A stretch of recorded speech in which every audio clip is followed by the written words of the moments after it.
name is Josiah Whitman. I'm the founder CEO of Whitman Partners, the search firm for directors of surgical services. We're gathered today here for a very special in-person panel on the inclusive workplace, creating a diverse operating room. It's special for three reasons. It's special because for many of us, it's our first chance to network live after COVID. And it's special because we get to hear these insights live and in person. And it's also special because of the four panelists I have next to me. These are the four experts on advancing diversity, equity, and inclusion in the operating room. My personal journey here has had 24 stops along the way. And that's because Whitman Partners has a yearly award and recognition program called the BIPOC Perioperative Leaders to Know, where we interview BIPOC leaders about their experiences and insights on inclusive operating rooms. We conducted over 24 interviews and made them available on our website and on social media, and you can find them on whitmanpartners.com. The response has been gratifying. We were invited here today to speak in front of the OR Managers Conference.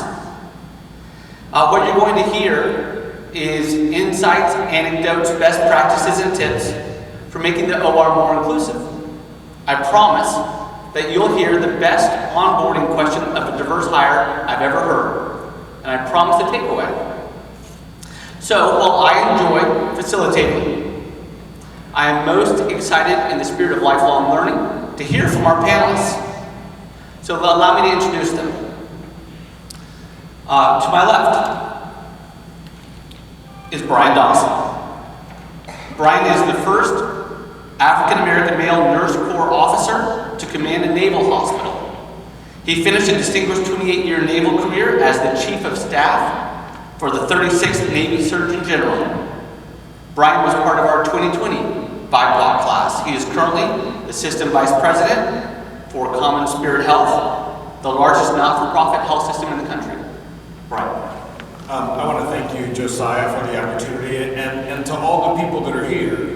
Thank you for taking the time out of your day early in the morning to come listen to us talk about a topic that might be a little uncomfortable, but I think it's a topic that we need to talk about, and that's how do we hire and promote individuals that represent those who we take care of, whether they look like me, or they look like you, or look like other ethnic or indigenous groups.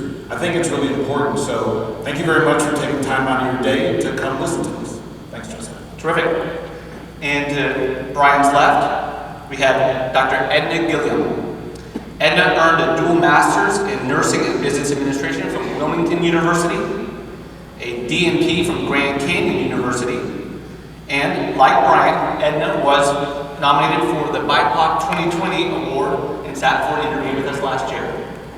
Good morning, and I thank you, Josiah, for inviting me to be a part of this conversation, and OR Manager for inviting me back the second time. And I echo Brian's sentiment. It is definitely an uncomfortable conversation, but hopefully as leaders, after we have this conversation today, you will become comfortable with being uncomfortable. Terrific, terrific. And to Dr. Edna Gilliam's left, we have Keeli Stith. Keeli has her bachelor's in nursing from University of Toledo, a master's in nursing from York University. Keeli was part of our 2021 class. Keeli is now Associate Director of Surgical Services at the Ohio State University Wexington campus. Thank you so much, Josiah, for pronouncing the Ohio State University Wexington Medical Center. There's a sense of pride with that.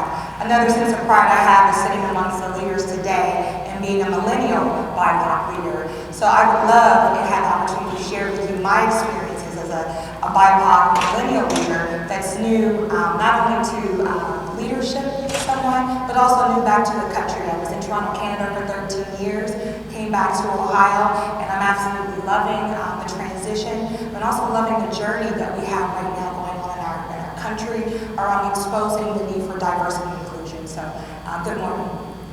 Terrific, thank you. And to Keely's left, we have Dr. Katie Boston-Leary. Katie is a nationally recognized speaker, consultant, and certified executive coach.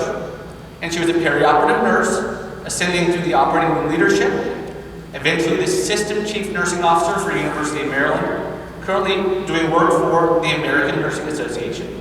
Welcome, Katie.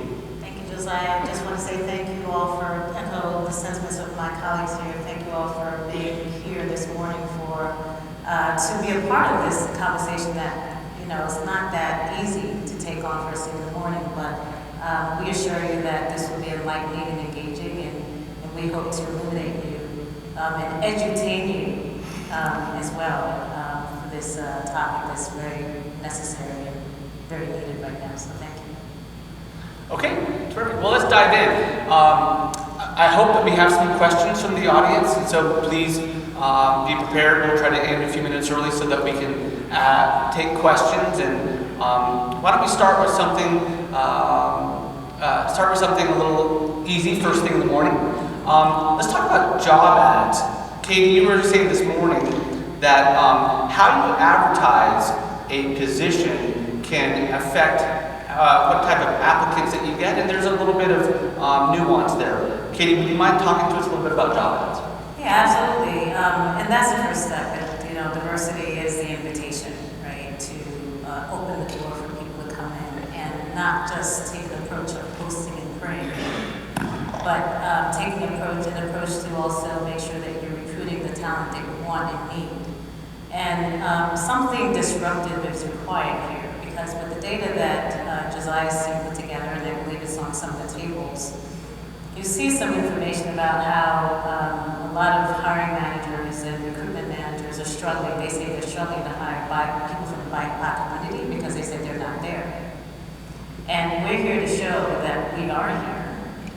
And it's not enough to post and hope that you get someone in the doors, because as much as organizations are selective, applicants are selective too.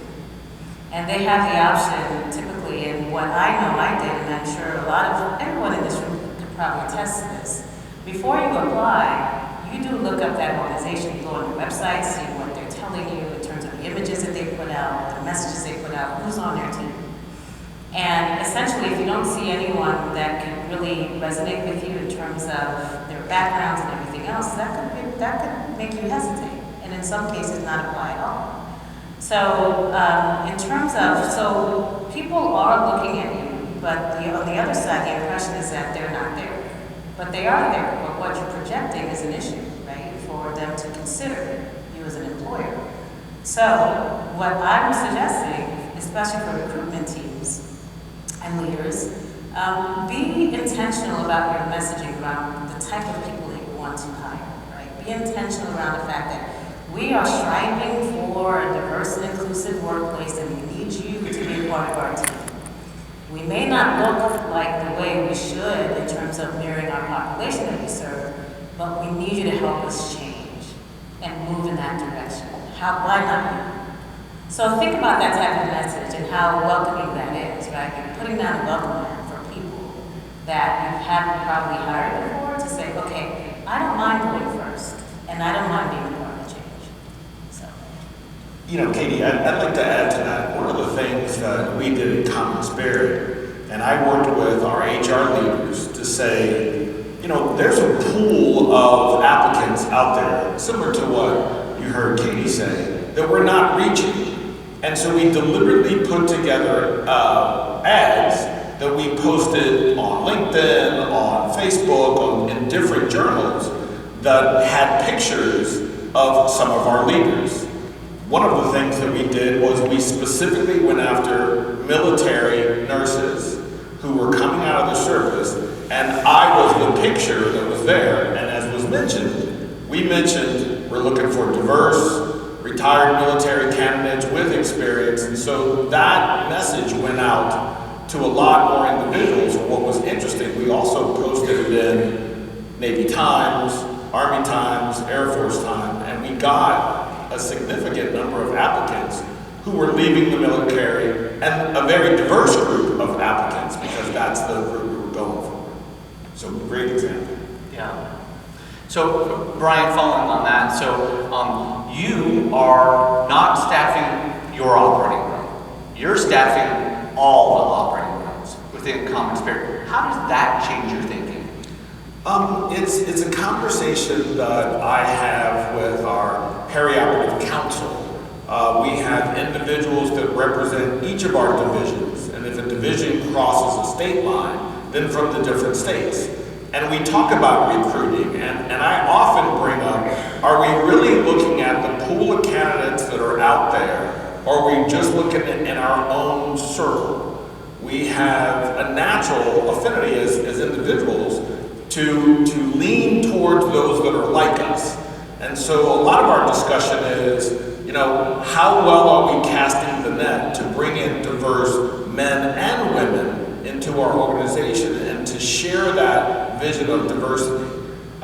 Fortunately, our organization talks a lot about diversity and hiring individuals from different diverse backgrounds because we cover so many different geographic areas in the U.S. So that's kind of my message and our leadership's message as well. Brian, can I ask you a question? Does your organization also partner with historically black colleges and that sort of thing where there is a multitude of talent?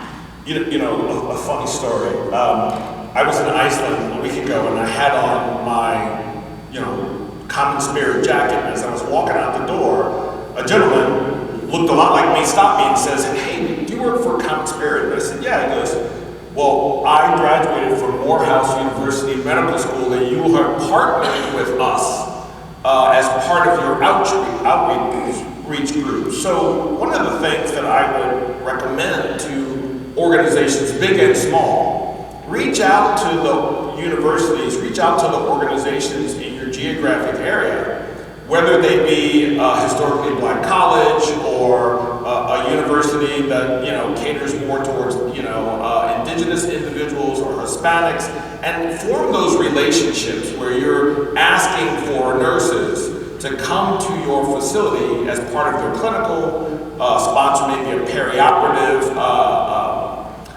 clinical program so that you can get nurses in and hire those individuals. So we've made a big effort to do that. That's great. I'll just dovetail on that.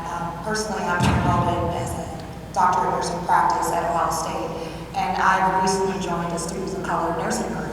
And I strategically have joined the Students of Color Nursing Group to recruit and to have those early conversations about perioperative and get it in their head already to say, we have a periop 101, I'd love to have you come on board, let me have you shadow with a few nurses. So that's my personal effort and action towards diversity and inclusion. So I do encourage, if you are affiliated with a university yourself, ask to be a speaker, ask to come and speak to students of color or any other student groups that support diversity and inclusion.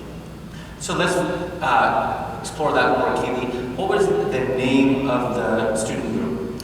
It's the Nursing Students of Color. Nursing Students of Color, because there's a couple more. I think, Keeli, you said one last night, the NAHSE. Tell us about that. Yeah, so NAHSE, and some of you are probably aware of ACHE, and NAHSE is the National Association for Health Service Executives, and it's really a leadership group of people of color that have this national program with state affiliates across multiple states. And I was sharing last night that I happened to attend an event in the DC affiliate group just for something to do an evening after work. It was free wine and healthcare leaders. And I saw the panel and they had a lot of CEOs and COOs that were people of color. So I just said, well, I'll go and see what it's like. But I didn't know much about the organization, and I went to the room, to the event, and I walked in the room, and it's this sea of people of color, right? Like filling a ballroom, and really networking, talking, enjoying each other, just being in that room did a lot for me in my career, where I was able to really see that I can be a CEO, I can be a CNO. So there are a lot of organizations that really are doing some really good things, and they have programs where they build up students and new graduates in the healthcare industry. Not a lot of nurses in that organization. So I try to impart to a lot of nurses of color that I meet and say, you've got to be a part of that, because we also need to learn from people outside of nursing, because nursing tends to be, and I'll say this because I'm a nurse, we tend to be cultish sometimes. We like to gravitate to our own, and people that talk to people like us and that identify with us. But we have, healthcare is so big, right? It's such a big world. It's a big bad world right now. But we're all in it, and we're navigating through challenging times. But strongly encourage you to be a part of other organizations outside of nursing, but in healthcare. In some cases not, because it helps broaden your expertise and your exposure. Brian, you mentioned pathways, and had a pretty interesting anecdote about pathways and where they exist and where they don't. Tell us a little bit more about that. I think it's important for us to create the opportunity for individuals from different backgrounds to not only come into our organization, but ascend in our organization. And so one of the things that I've tried to do over my career that I would encourage you to do is to reach out to individuals that are in the peri-op space, or maybe the med-surg space that you're interested in bringing in to the peri-op space. But reach out to individuals that either you see talent in or others see talent in. When I first entered into the military in 1983, I was the one of me. I was the one Afro-American black male nurse. And mentors of mine didn't look like me, but they saw opportunity in me and opened doors for me. Invited me to come to leadership meetings and just sit in the back and listen to what's happening. And so what I would encourage all of you to do as you go back to your facilities is identify those people that may look like you or may look like us, and reach out to them and open doors for them to walk through, so that at some point in their career, others will see them as examples, and you will increase the pool of candidates that you have. The more the people see themselves, the more they're going to gravitate to that organization, and that's really what Keeli was talking about. Yeah, to build on that, I always, with what I do with coaching, I always tell people that you have to build your social capital, right? And your social capital is surrounding yourself with a network of people to help you be better. And part of that is knowing, having a professional junior, someone that you're mentoring and coaching. Having, of course, your manager is part of that too. Having a role model, who do you aspire to be? And it's someone who you just touch their coat. It makes such a difference in your life, right? At one point, mine was Beyonce, but obviously I took it to a different turn. And then you also want to make sure you have a loving critic where you work, right? With someone that can just, like what your mom will say to you that no one else will say to you, like have that person that can really pour into you, tell you what you're doing well, what you're not doing so well. But in that group, right, find someone, and of course your coach and mentor, but in that group, find someone that is of a diverse background, because in whatever way, because there's bi-directional benefits in having those types of relationships and building your social capital. And then Keeli, you're at sort of a different stage. You're looking for mentors. Tell us a little bit about your experience. Oh, I come from a very long track record of different types of leaderships, different types of managers that have managed me. My experience is that I've had different types of backgrounds of mentors. I've had white, very great leaders who mentor me in white, and I've had Latinas who have mentored me. I've also had a very small pool of black leaders that have mentored me. So my experience is very different than Brian's, and that I have more of a pool of diverse leaders to pull into. I think I would like to add to Katie's point of just developing that allyship. And as you move on in your career, your pool of networks can get very broad, but it needs to be very diverse. And so I am very happy to know that I do have very good allyship in my organization right now that want to see me succeed. And to Brian's point, I'm getting pulled into meetings, I'm being given different projects and initiatives. And so I encourage for any BIPOC leader that's in this room right now, don't be afraid to go to your mentor or that role model that you see and say, what do I need to join? What committee do I need to be on? Do you have someone that maybe is in my area? Or I currently live in Ohio, and I'm asking Keeli, who can I join? What group can I join? And so that's really important as you grow in your leadership, or if you are being mentored, is really to call out what you want and let that mentee know that, hey, our mentor, that you want to do a different project, or you want to be this sort of type of leader, or maybe you want to be the next associate director or the next vice president. Really calling that out and having them work with you. Sure. And I think it's important also to have a diverse team, just, to recruit, but also for the patient population. And I tell this story because it's so, it touched me, it has such an impact on me. We had a child that we had been taking care of for a period of time. And this young lady was African American, but we did not have hair products for African Americans. And so all of our hair products was geared towards individuals with very fine hair.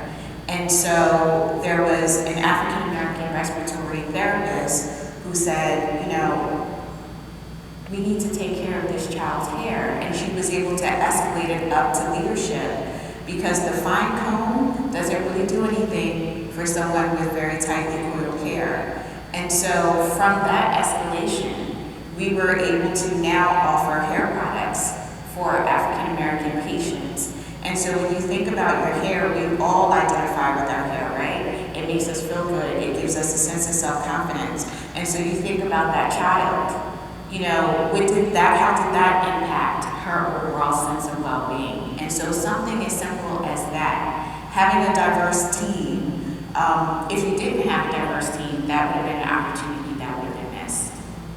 And I echo that sentiment because that's why I say in the video, it's important that we look like our community. Right? So, you can't hit those cultural points if everybody on the same team looks like you. Right. And so I think that's important. I think we give great patient care. I think our retention goes up with our staff. Right. We have that support structure from different various backgrounds. So it's all elements. It's patient care, it's staffing, retention, it's recruitment.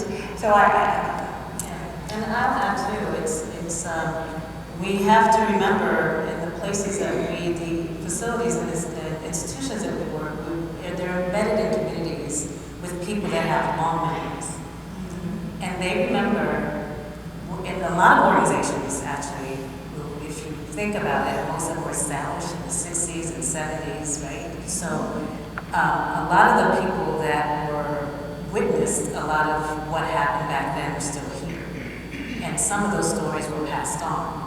And I remember when I went to, there was this habit that we had where I worked years ago, and I was the director of surgical services, and there were a handful of us that were BIPOC, and there's a church that would host Martin Luther King breakfast every year in January, and they'll say, reach out to us, could any of you, we bought a table, can you go? And I was annoyed at that, but I went, and because I said, why us? Should we extend it to everybody, right? But I believe the hospital is trying to project an image of diversity, so that's why they reached out to us.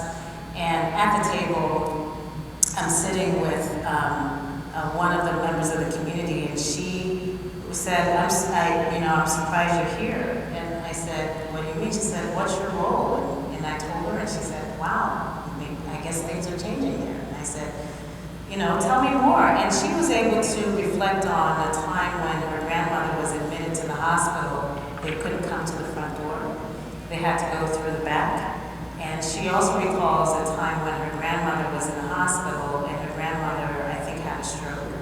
And that she remembers vividly that a white patient came in and the team left her grandmother and went and attended to the white person. And she's still alive, reciting that story with pain. So and when we're talking about recruitment, that's a community that we should be recruiting from. They have those memories. So a lot of organizations also have some reckoning work to do, right? And reconciling with the past and the history, and understanding that, these long memories exist, and we need to make sure that people know that not only we're trying to shift the culture, but we acknowledge what happened back then that probably should never have happened, but we're different today. And what type of message would that send? Because when you do that, then you'll be able to recruit some more BIPOC people from the community, because that's what you want. You don't necessarily want people from, even though you can take what you get, right? If they come from out of state, you take it too. But how great would it be, right? Because it's important, especially the higher up you go in leadership, to understand the community that you serve, understand the zip codes and who lives in them, and what their needs are, and how you can adjust your strategy to those needs. And that's one of the things that opened my eyes as CNO. I have to really learn these communities. I have to be embedded in them. So part of the diversity, inclusion, and equity work also really has to be invested in the communities that you serve for so many reasons. Katie, what you're saying is resonating with me because Josiah referenced the best question that was ever asked during the 90-day evaluation for myself. And so my boss, who happens to be the chief nurse officer, she had a very transparent conversation with me about what the history was of the organization. And she said to me, as a woman of color and a leader, how did we do in making you feel like you belonged here? And I was stumped. I didn't know what to say because in that moment I realized that no one has ever asked me that question in my professional career as a banker or as a nurse. And I encourage all of you to ask that question because there had to be a little bit of vulnerability on her side because she didn't know what I was going to say. I could have been like, oh my gosh, this was horrible. But I walked away from that meeting feeling like she really wanted me to be successful there. And so no matter how uncomfortable it was a beautiful conversation. And so I encourage all of you to ask that question. I just want to say that's amazing. I also encourage a lot of, I have managers who are white, and they'll come to me and they'll say, I don't know how to pose that question. Or in the state of last year with all the protests, I don't know how to comfort my staff. And it's not for me to educate, so we have implicit bias training. We have implicit bias workshops. And here are the workshops that are posted on our website. We have inclusivity, diversity, we have implicit biases around hiring. And so I ship all my managers, any manager that reports to me within the first 60 days, they have to be registered for one of those courses. And in their performance annual reviews, they have to give me one goal that they're working on in diversity and inclusion. So I love that your leader actually took that effort. That's that vulnerability, that's the humility that we talked about yesterday. But most importantly, it's about education. And all of us don't feel comfortable, but the only way you can get comfortable is to learn and educate yourself. So if you don't have in your organization right now any workshops, I encourage you, there are tons of workshops that are available through organizations. You can even go on YouTube nowadays. So just, take that opportunity. I think your staff, your employees, they want to see that your leaders are educated. I mean, I'm speaking from a millennial. I want to be able to connect with my leader. And so that would be, how are you feeling today? How did that meeting go with you? What went differently than it would for someone else? And so that is all about having those conversations and also educating yourself. And be open to what you hear. Do not defend, be open. One thing that I would like to add to our conversation, as you see before you, there are 4 African American leaders. But when we talk about diversity, we're literally talking about all of the different groups that are represented in our community, whether that be Pacific Islanders, whether that be Hispanics, whether that be someone from a different country, Middle Eastern, of a different religion, whether they be, Catholic, Muslim, atheist, Jewish, or whatever. The goal is to be inclusive, especially in healthcare, because as was mentioned, our community has become more and more diverse. So with that diversity comes multiple ethnic groups, and just from my own experience, as a young OR nurse standing at the bedside, I had a habit of touching people. Putting my hand on the shoulder, holding a hand, comforting those individuals as anesthesia was applied. To say, I'm gonna be here to take care of you. I had to learn that with some cultures, that's not necessarily acceptable. I also had to educate where I was in situations, as Katie was mentioning, that had historical backgrounds. In the late 80s in Eastern North Carolina, as an OR nurse, I had a patient who was visibly uncomfortable with my presence. And when I asked her, was everything okay? This was an after-hour emergency case. She was very honest with me. She said, I'm having an issue with you being in the room with me. And I asked her why. She said, because black men aren't supposed to see white women without their clothes on. And she was younger than me. And so instead of reacting in a method that would have caused an issue, I said, well, I'm sorry you feel that way, but I'm here to take care of you. And unfortunately, I'm all you have tonight. So I'm going to do the best that I can to maintain your modesty and take good care of you. What was interesting was, months later, I would run into this individual in the military grocery store or the exchange, and she would always stop me and say to her husband, this is the guy who took great care of me. And she goes, and I've told all my friends about you. If they ever have to come to the hospital, you're the guy they want to take care of. So in that one instance, understanding, as you mentioned, history in North Carolina, or history in general, I wanted to make sure that because I was there to care for her, I put her at ease and made sure she understood, not only am I going to take good care of you, I'm going to maintain your modesty. Because that was a major issue for her. And so, again, when you're looking to bring in individuals from a diverse background, really make the effort to bring in your community. So when patients come into the hospital, they see themselves as those who care for them. Can we get more? We have two doctors on the stage. That's an obvious one. Can you talk a little bit? I think we had a story about you could wear doctor on your resume, but not on your name tag. Tell us a little bit more. Katie, do you want to start? Well, there definitely is a dynamic, and I think because there's so much intersectionality with this topic, right? And most cases when you do go into the C-suite, from my experience, I'm probably in most cases the only woman, the only black person, the only nurse.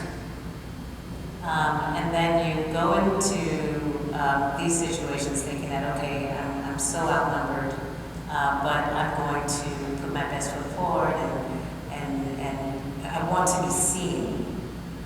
And I do believe in the healthcare environment there is a dynamic that we're dealing with where with nurses with doctorate degrees are not necessarily respected as being doctors. The belief is that that term is reserved for physicians. In the OR environment, let's call it what it is, particularly with when you talk about levels of power, right? And I did a study on civilized oppression in hospitals, and what I did get from my study is that the impression from my participants was that when you ask the question, who has the most power in hospitals? First response was administrators, but a close second was physicians. And in the OR environment, most physicians, surgeons, are white and male.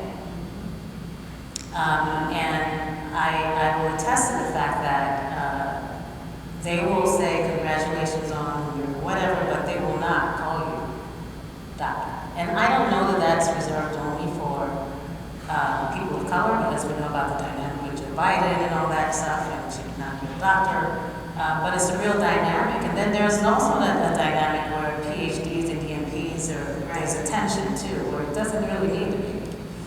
But the most important thing for me, walking into a room, it's less about, yes, it's important how you call me, and I put a lot of work in to get to where I am. And the reason I did it was because I wanted to be seen. Because in nursing school, I didn't feel seen.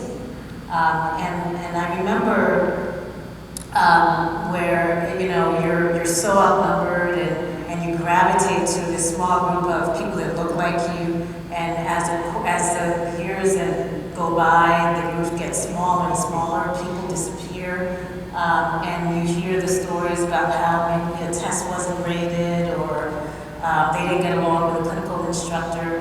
There's a lot of work that we have to do in nursing schools to build a diverse nursing leadership, nursing workforce.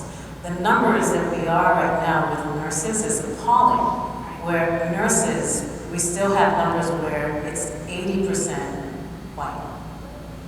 And part of it has to do with how we look at that seed, right, at that pipeline, to say, what's happening in these schools of nursing? Because we did listening sessions with the work that I do at the ANA, and there's so many stories about how aspiring nurses or nurses themselves that probably broke through finally after a lot of effort are being encouraged to, once they apply for programs and they're accepted, after a clinical rotation or two, they're being told, you should probably consider being a CNA. Or how about you try getting an LPN first? So there's some dynamics that we have to look at, and that came out in our data, that we have to start there. But most important for me when I walk in the room is the fact that I need you to hear what I'm saying. And because of my experience in nursing school, I pursued all these letters because I felt that that would give me validation and justification. It's not that I love being in school and I'm an evergreen student. I just felt that I needed that to succeed. And even after you do all that, you're still having to justify the fact that I know I'm an intelligent person. Don't assume that I don't know. Don't assume that I'm here because of a quota or someone trying to check a box. So because of that, I enlighten myself with other things outside of nursing. I would deliberately sit in rooms sometimes, and conversations would be had that would deliberately exclude me. The small talk, right? About things that they would feel that I wouldn't know anything about. And I deliberately went out and I made an effort to educate myself in a lot of things outside of nursing so I could be a part of those discussions. So I'll inject myself. I learned to love sports for that very reason, because I'll be in a room of male surgeons, and they'll start talking about the game last night, the Monday Night Football game. And after that, I said, no more. I started watching Monday Night Football. You will not exclude me. And even if you don't call me doctor, I will be a part of every conversation. You will hear what I have to say. Oh, you want to talk about the Great Resignation? I have a lot to say about that, because I read on that yesterday. So that's how I make sure that I force being included. And you get, it may be temporary, but people know that you're forced to be included when you do that. You made a funny joke last night about NFL coaches, about how the directors, there's so much turnover at the director of surgical services, they're like second-tier NFL coaches. I didn't get it. I thought, can we talk about books? Yeah, it is. And on the other end, I made a comment because I remember we were going through some financial challenges, and there was a decision that was made that, we'll have some, a process to improve FTEs, even after having someone that resigned. And that was a challenge that I'll face, right? Like, you get 2 weeks notice when someone resigns, but yet I have to put in a requisition and sit in front of a committee that only meets once a month to approve that vacancy that I have so I can recruit, which was killing me because I didn't have enough people to run my rooms. And then the committee had the CFO and HR person and some other C-suite folks to make the decision. And I had to look at them and I said, so when you have FTEs, who are you sitting in front of? Right? So why is this rule? And I was the one that, of course, because I had the largest workforce, I had the most vacancies, I had the most turnover I had to deal with. That's what we had to deal with in nursing. And I did have to tell them, I said, so eventually we had a meeting, and I said, so why do we have this process, and who's approving your FTEs? COO, who runs ancillary. Are you managing your own requests, and I have to come in front of you? And he said, well, this is just a process, the CEO decided on this process. And I told him, I said, so, I know that, my leash is short because of who I am. And there is a dynamic with Black NFL coaches where you got one chance to do well the job. And it feels like that's what I'm dealing with at work. You're treating me like I'm a Black NFL coach, right? I have one shot, but you're also tying my hands for me to do a better job. And it's interesting, just from that comment, I got an HR meeting where they said, oh, you made people in the room uncomfortable. And I said, well, if I made John uncomfortable, John should have came and talked to me. And you, as VP of HR, should not have had to inject yourself in this conversation. You should have redirected John to come and talk to me. So I'm not here to make you uncomfortable or make you comfortable. I have a job to do. So. Yeah, Dr. Boston-Leary, I love the point you made. All of us in this room are dealing with issues with our C-suites. We're the revenue generators, and we're always arguing about, the number of bodies we have or what we need to do our jobs.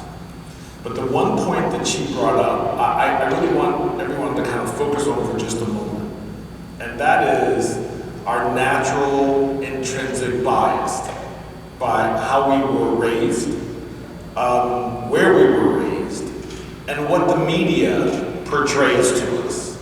For decades, I've been arguing in and out of the military the image of the nurse. From back in the 60s where they had the really sexy outfits and were the butt of a joke, to currently, I hate the nursing shows that are on television. Because it's always a nurse who's either chasing a doc, wants to be a doc, or is just Nurse Ratched. And so our image is portrayed in a way that we're constantly fighting, as you mentioned. Someone mentioned to me years ago, well, Brian, you have it easier in the OR or in the hospital than we do. And I was like, what are you talking about? He said, you're a 6'3", 245-pound Black man. When a doctor has an attitude and you come in the room, they listen to you. The person who said that to me was my wife. And I was, because he was an OR nurse, and I was like, what are you talking about? So I had to take a step back. And I saw this happening, where my nurses or my managers or my directors were saying something to a physician that was exactly what I was going to say. But the physician didn't listen to them, they listened to me, so I realized my gender had a role in this. I also am very aware that my gender and my ethnic background also makes me intimidated because of what you see in the media. Most African American males in the media are drug dealers, drug addicts, angry, mad, the ex-athlete. And so that my presence comes with a multitude of how I'm viewed. If I'm too assertive, I'm aggressive. I even didn't know my place. I've gotten uppity. And I'm scratching my head going, I remember those comments from the 60s. Well, what are you saying to me? You all are dealing with that as well. And I have my own intrinsic biases.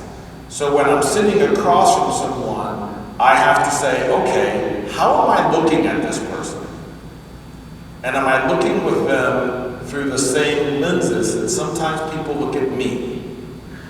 And once I'm aware of my intrinsic bias and can put them aside, then I can truly see the individual who's in front of me.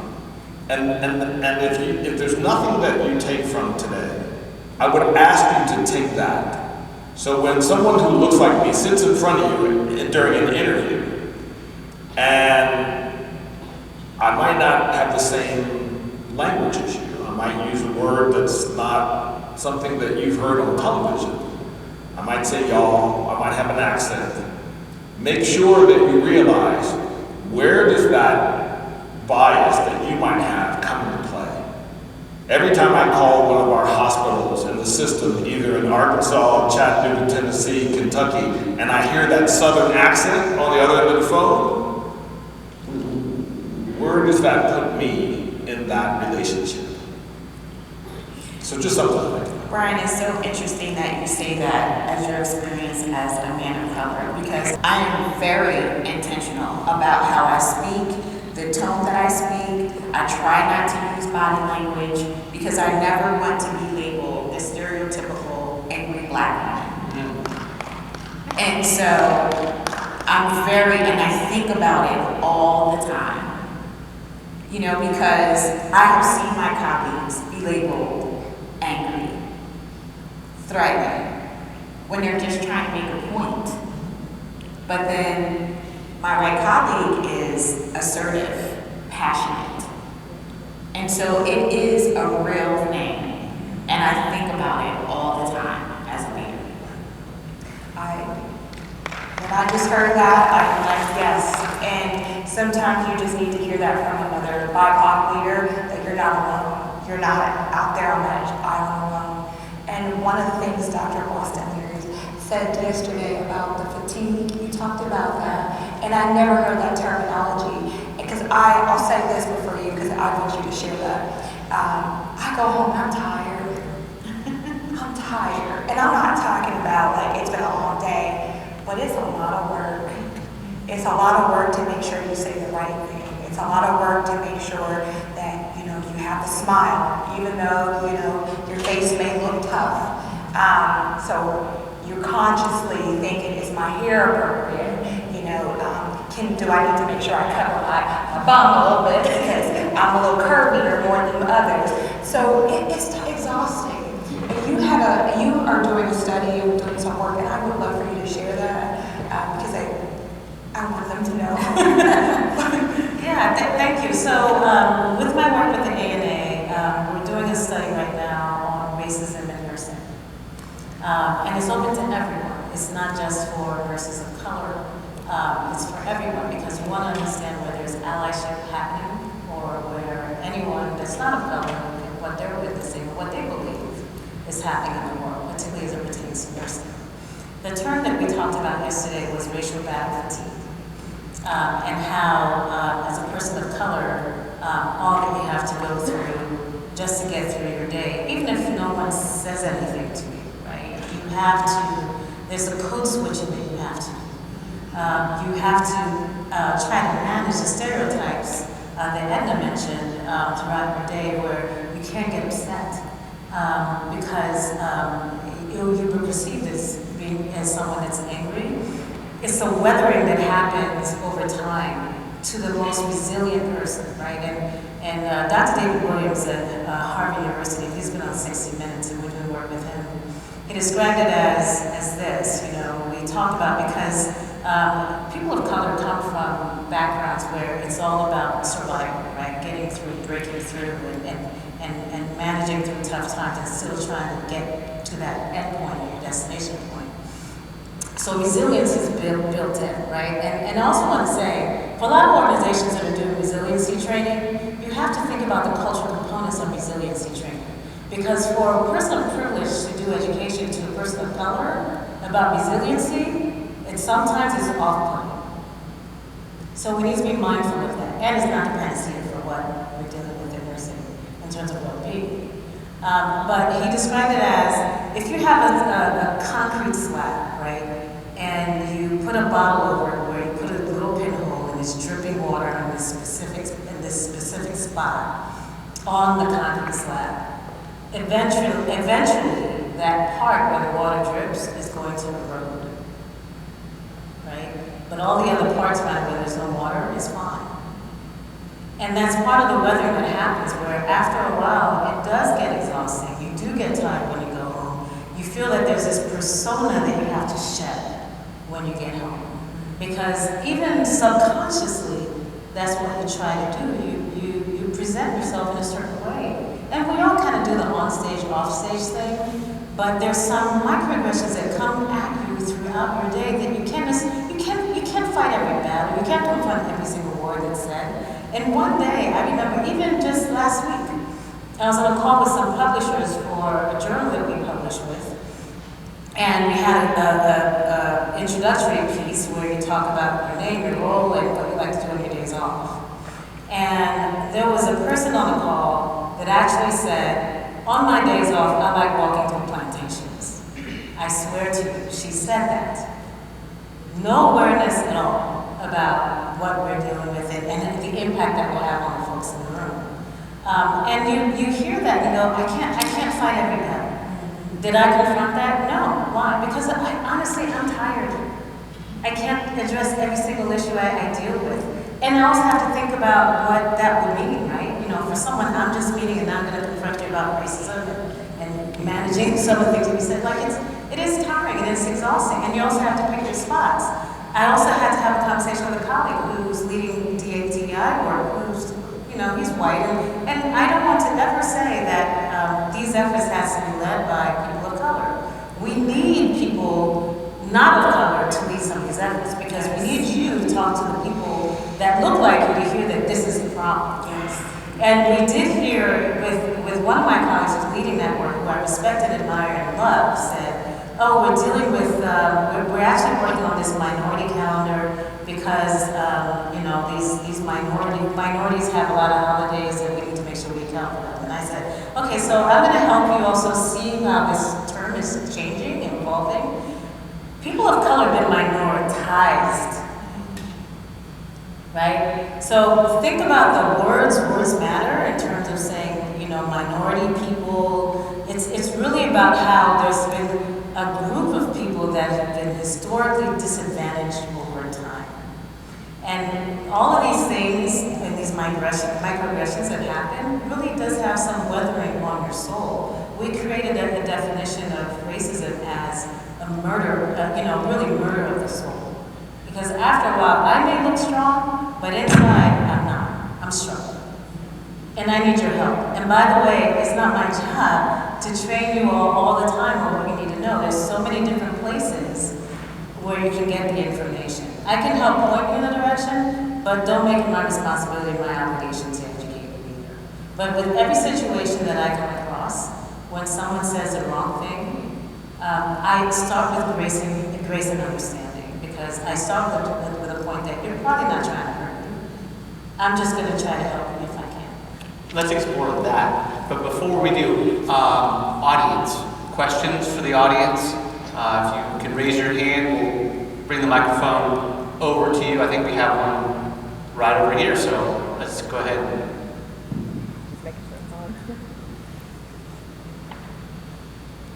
Would you mind introducing yourself also so that the audio picks it up? Yeah, hi. Thank you for this presentation. I want to make one comment and then a question. I'm so damn proud of you, and you don't know how proud I am of you. I oriented to the OR about, 16 years ago. And she came in assertive, intelligent, and politically correct in all ways, and she never let anybody put her down. She did it very tactfully. And actually was my star orientee out of class of 20. But I'm just so proud of her. But my question is, you alluded to the fact that 80% of the nursing workforce is non-Hispanic white. But non-Hispanic white's only 60% of the population. When you look at the statistics in the universities, only 6.2% of nursing students in undergraduate programs are African American. And it also represents only about 19.6% of undergraduate students are minority or people of color. So I think the issue is more how do we attract a more diverse student population that will feed into our workforce? I mean, some ideas I have is SATs are skewed toward the middle-class white person. They don't take into account cultural differences and assume that it's a lack of intelligence, not a cultural difference. And I also think, when I look at, I also teach in the graduate program at one of the universities in Philadelphia, none of the faculty are people of color. So who's here to role model work with these young people? So I would be happy to answer your question. I wouldn't get into nursing school today. I didn't have the undergrad grades, or high school grades to get into nursing school. And so one of the things that we're doing in the state of Colorado, there was a news article about the Colorado Nursing Initiative. And I saw it, and I called them and said, I'm very interested in helping you recruit nurses of color. And as we started to have the dialogue, I said, we really have to start in junior high school. And we have to start exposing individuals of diverse backgrounds to our profession. And so one of the things that we're trying to kick off in the state is to do just that, to send nurses of color into our elementary schools and junior high schools as part of this. These are opportunities that you can take advantage of, and to start with that group. We're working with the state educational organizations to have programs where we're exposing kids to opportunities, and then to mentor them through high school, and then to take a step back and say, okay, as we look at our undergrad admissions, do we target a percentage of those individuals that are from diverse backgrounds? And we're saying not to lower the standard, but to look for those individuals in specific, school systems and say, look, here is an opportunity for you to be part of this program. We're also working with the dean of nursing at several different, nursing schools in the state to say, what are you doing about hiring nursing clinical, non-clinical instructors that look like the population that we're caring for?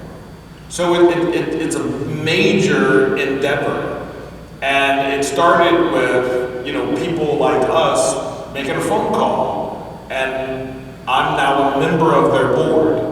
And so one of the things that I'm talking about is how do we get to that young, caveat of very gifted students.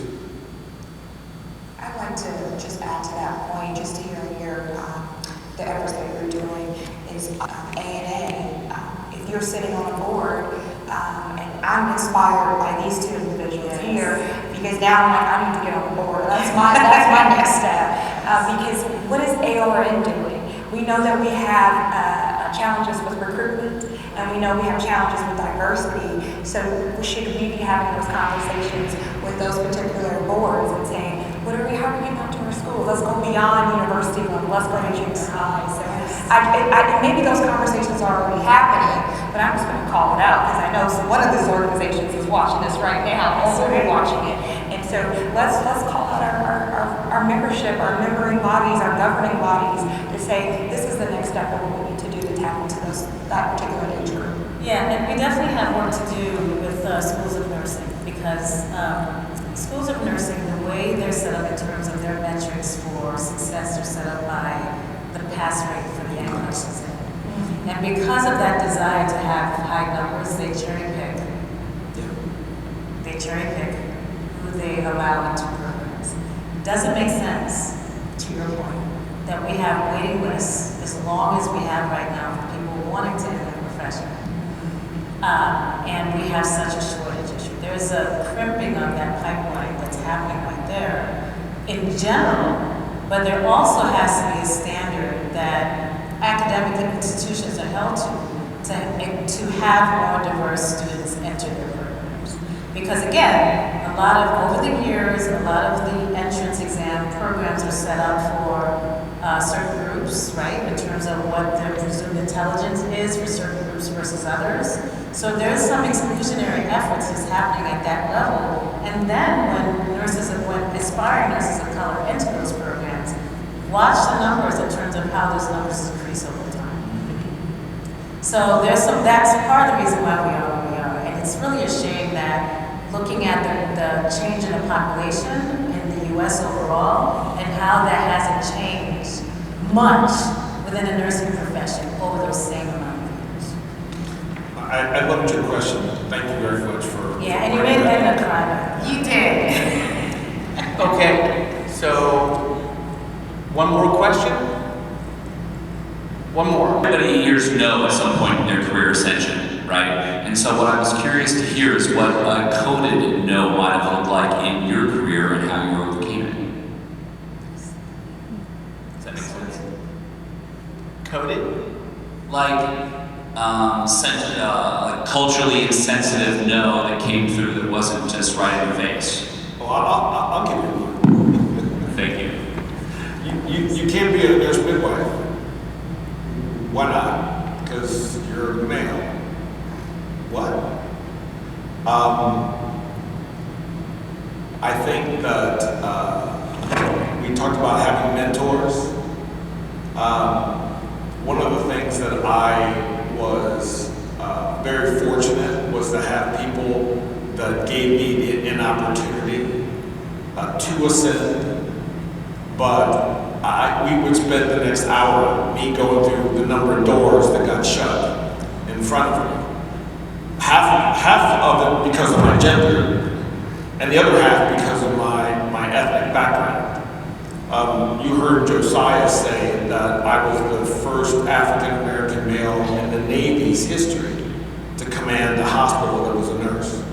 Before me, there was a nurse who commanded a hospital who happened to be African American. It was 15 years before me. There's only been one person since me. The Navy's never had a male or a minority as its head of nursing. So I think part of it is perseverance. The other part of it is understanding how the organization works. So you know the unwritten rules of the organization. You heard Dr. Boston-Leary talk about being in the room. It's important for us as nurses to be in the room. It's more important for us as minorities to be in the room so that our voice can be heard. But just like any of us, male or female, in nursing have run into that brick wall, I think we've all experienced things like that. I'll also, if I may, with a nice feel-good experience that I had in terms of we all have our biases to answer your question. So, in the form of storytelling. So, a recruiter helped me get a role in a hospital in Maryland that was in a rural part of Maryland. I knew nothing about it. I just moved to Delaware. I mapped it was only 20 minutes away, and I was like, that was perfect because I moved out of state and I was commuting over an hour, and I just needed a shorter commute. And he said, oh, there's this nice small hospital you can work in. It's in 20 minutes away, and I drove there. And I said, yeah, it's nice and small, and I applied, and I got the job. So while I was there, I started to see the dynamics. I didn't know much about the community, and it turns out it was a white, rural, socioeconomically poor, generational wealth in farming outside on the outer skirts of the county, but it was mostly homeless and socioeconomically poor. The first view I had into that, because in most places and that's why when you look at your numbers and measures for diversity, don't look at your aggregate numbers, because in places where you need diversity is still not where it needs to be. If you have a lot of diverse people working in lower wage, lower earning positions, and it makes your numbers look good, it's a feel-good measure that you have, right? So what does your board look like? So anyway, I'm at this hospital. Most of the people working in the housekeeping and food nutrition were white. I was like, I've never seen this before. And then over time, I found out that the Ku Klux Klan had headquarters 10 minutes away from the hospital, and they actually had a framed, donated photo, a painting from the Ku Klux Klan that was hanging in the hospital up till a year before I got there. So I'm working there, most of my nurses are white, and I'm thinking, how am I going to get to buy what I'm selling? I had my biases too, that they wouldn't accept me. I worked extra hard to really get their engagement and buy-in and everything else. And it really turned into this love affair that I had with this group because we treasured each other so much. And I told the story yesterday about in the sterile processing department, it was set up like a kitchen, right? It was tables, a sink, maybe a sterilizer, and a hose to hose down the case guard with high temperatures of hot, boiling hot water. And the tech in there, who was also white and female, over 60, they bought her knee pads and rubber gloves to deal with a lot of heat, and she was really struggling with it. And I helped her work to that issue. We upgraded the Central Sterile Processing Department where we had an active case guard cleaner. But needless to say, I had my own biases because none of my team looked like me. Yes, every time a nurse came in that was a nurse of color, I celebrated it internally, but I didn't do enough on the inclusivity part. And I lost some of those nurses because that's where I get they don't culturally fit, they're not a team player. And I had to do a lot of those dynamics, but I lost a lot of those nurses because I didn't do my part. Because I really felt that, as long as they're here and they know I'm here, they're good. It's not enough. We have work to do to make sure that they feel included as well. But I'll tell you what was funny was after I left, and I left,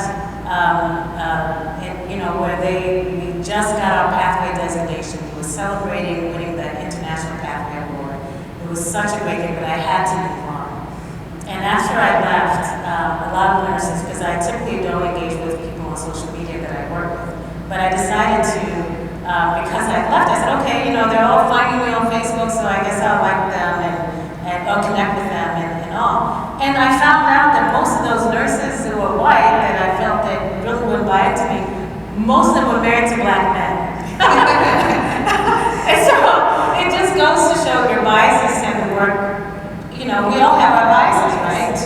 To Brian's point, and it impacted me initially, my ability to relate and connect. But all in all, people have the same needs. They want to be valued, respected, and appreciated.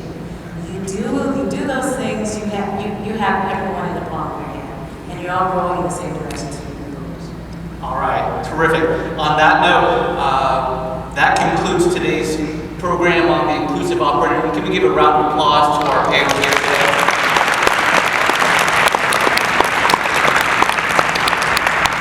Thank you. Yeah, and I'd like to also express our thanks and gratitude to the OR Managers Conference for giving us a platform.